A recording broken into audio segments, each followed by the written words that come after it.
Everyone, so the Los Angeles Lakers have began to work out several prospects for the 17th pick as well as potentially the 47th pick. Those are the two picks that the Lakers have in this year's draft. Now, obviously, the Lakers could use those picks and make a trade, but they got to do the due diligence. They have to try to find some quality assets. The development and draft department has been just like unmissable when it comes to finding prospects. I mean, year in and year out, they just are on the money with these talented players that the Lakers are able to find, these like sort of diamonds in the roughs more times than not. And so I expect the Lakers to find, if they do draft somebody, find that next guy that can have that impact, hopefully an immediate impact. Hopefully it's not a guy that has to take a couple years, but you know, if you can get a guy with some real upside that 3-4 years down the line could be one of your top 3 players on your roster, maybe even your best player on your roster,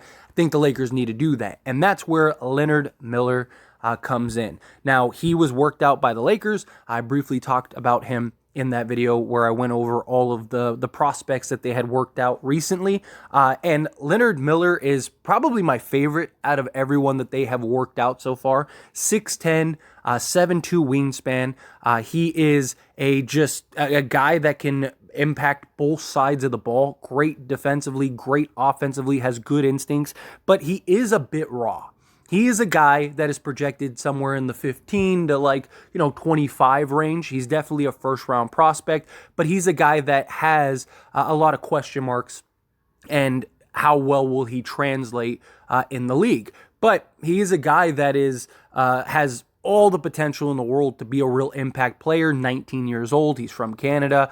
He played professional for the G League Ignite, and when playing for them, he averaged about just under 31 minutes per game, gave you about 18 points per game, 56% from the field overall. Not a great three-point shooter, but, serviceable. 32%. He has a nice form. He's a guy that can shoot the ball. And with our development team, I do see him having the ability to maybe get to at least bare minimum 35 to 37%.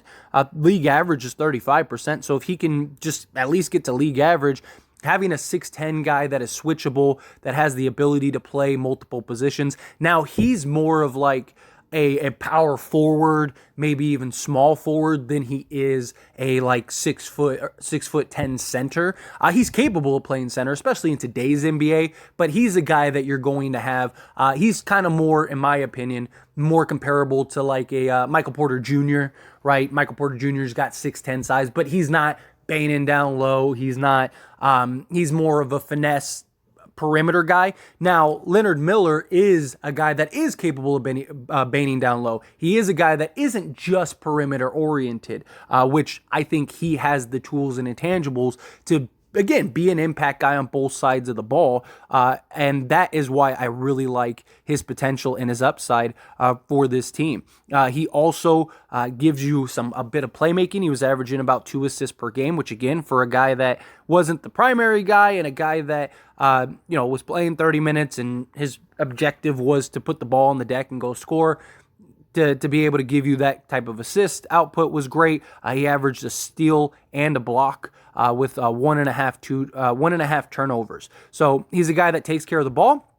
He's a guy that can alter both sides of the basketball, both on the defensive end and the offensive end, and is a guy that I really think could come in and have an immediate impact on this Lakers roster. Now, I don't expect him to come in and immediately be a 20-20 guy, but he was putting up some real stats and had some monster games for the G League Ignite. He had some games like you see on the screen where he was getting 18 and 20. He had some games where he was getting 20 and 15. So he's a guy that, again, can play both sides of the basketball, getting steals, working hard, hustling, high motor. Again, he's just a high energy level kid. And with his wingspan and all his tools and his toolbox, I really do think that he could be a real impact guy. If he falls to the Lakers at 17, I think it'd be really hard not to try to pick him up. Now, of course, there are plenty of other prospects in this draft. This draft looks pretty deep. Like, this draft is arguably about an entire first round deep. And that's not even counting, the gem that comes out of the second round, or that guy that's drafted last that all of a sudden he's the best person in this draft. So that's the potential. But Leonard Miller is a guy that we could be looking back 5 years from now and go, wow, like he's a top 3, top 5 prospect in this draft. Victor Wembanyama very likely is going to be the best player in this draft. But in all honesty, Leonard Miller is a guy that is more than capable of maybe being right behind him and be that, like, no way the Lakers drafted this guy at 17. Like, that's his potential. That's his upside. And that's what he can do. He definitely needs to put on a little size, a little, bulk up a little bit. But again, he's a 19-year-old kid. With his size, he weighs 210 pounds. So, you build a little muscle, you build a little mass. I think that he could be a guy that can really kind of give you that power forward position and the ability to spread the floor, give you some good length, some good size. I mean, imagine having him at 6'10 with a 7'2 wingspan, and then having Anthony Davis, and his just ability to just dominate the defensive end, and then have like Rui Hachimura with a 7'2 wingspan and 6'8 just body that can just bang with anybody, or even a Jared Vanderbilt, who he was our best on-ball defender, best individual defender, arguably. So the Lakers, guy with Leonard Miller, he comes in, he really immediately could impact the defensive end, in my opinion. When we drafted Max Christie, the one thing that I said when we drafted him was, like, this guy could earn minutes and be just great solely because of his defense. And you really saw that with him this past year. And before the trade, he was getting some solid minutes, and the minutes that he was in, he was performing, right? And he started building some confidence. I mean, in all honesty, before the trade where we got Jared Vanderbilt and everybody, he was our best on-ball defender.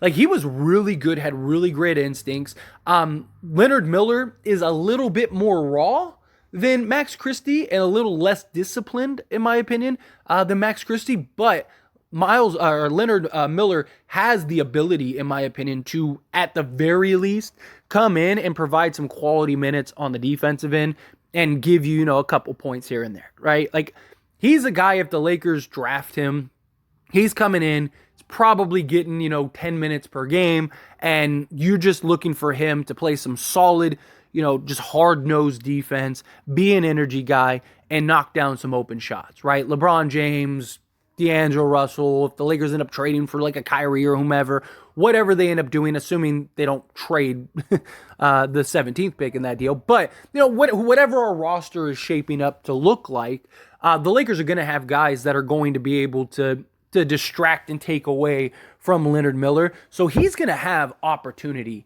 to be impactful and have some success.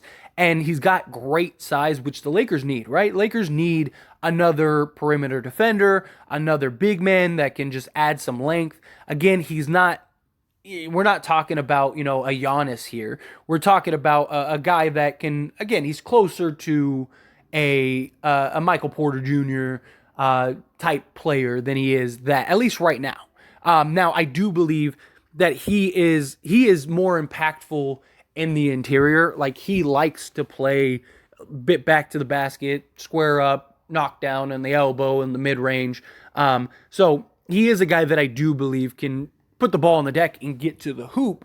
Michael Porter Jr. can do that too, but he likes to kind of float out in the three-point area, where I would like to see Leonard Miller be a guy that the Lakers kind of use in tandem. Like, they have him in spots out on the perimeter, being a deterrent, being a guy that can knock down the open three.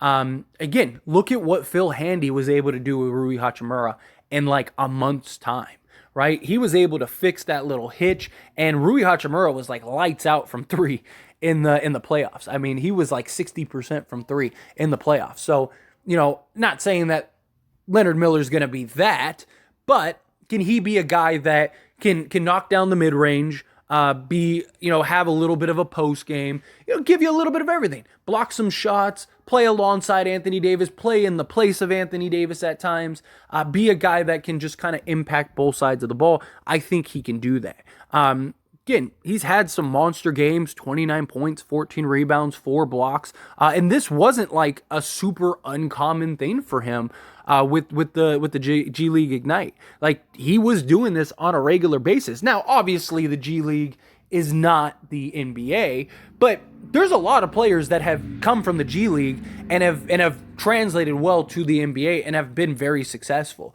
And the fact that he was able to play against pros early on and go that route, it bodes well. You know, if he was a guy that was giving you, like 5 and 5 in like 30 minutes in the G League, it's like, yeah, there's a lot of upside, there's a lot of potential, but how much are you going to gain from him? Like, how much can you get to his ceiling? But a guy who was giving you basically 18 points per game, and a guy that can impact, again, both sides of the ball and do that in a professional setting against professional players, while also giving you, a true rebound percentage of 11 rebounds per game. I mean, he's a 20 and 11 guy in the G League. Like, that's like he's a guy that can translate well. Can he come to the NBA and do a quarter of that in 10 minutes? Right? Like, if he just came in, like, say we drafted him and he's a guy that we could just plug and play, and we gave him 10 to 15 minutes per game, and he gave us somewhere between 5 and 8 points and, say 5 to 6 rebounds with like a block and a steal per game. That's perfect for a rookie, for this team, what this team needs. And then you have him as a guy that you can grow and develop and build. And now you start putting together these young core pieces, right? You have a Leonard Miller. You have a Rui Hachimura. You have an Austin Reeves. You have a Max Christie. You have a Jared Vanderbilt. Lakers start all of a sudden, you look at them and you're like, wow. Like, even when LeBron leaves, you'd still have a 6'10", do everything type of forward. You'd have Anthony Davis. You'd have Rui Hachimura, 6'8", just mid-range assassin, guy that is just sturdy and strong and just built for duff. Like that's, there you go. Like, you got that. And then you have Jared Vanderbilt, who again is 6'8", 6'9" guy that can guard pretty much any position in today's NBA and do it efficiently and effectively. You got Max Christie, who's a great on-ball defender. He's like 6'7" now. He's like grown a little bit since we drafted him. He's got good size, good length, great on-ball defender, great hard-nosed defender, is starting to develop that shot. You're starting to see that. Austin Reeves, a guy that can play point guard, be kind of a Swiss Army knife. Like, you start looking around, you're like, man, like, this roster, even post LeBron, could be very, very good. And I think a guy like Leonard Miller has the potential to be a big factor in that. But anyway, as always, this is a discussion, so I pass the question on you. Let me know your thoughts and opinions down in the comments below. Also, let me know, do you like these draft prospect breakdowns, kind of giving my thoughts and opinions? If you do, let me know down in the comments. I definitely want to do this more, but obviously I want it to be something that you're all interested in as well. So let me know your thoughts and opinions, however you feel, down in the comments below.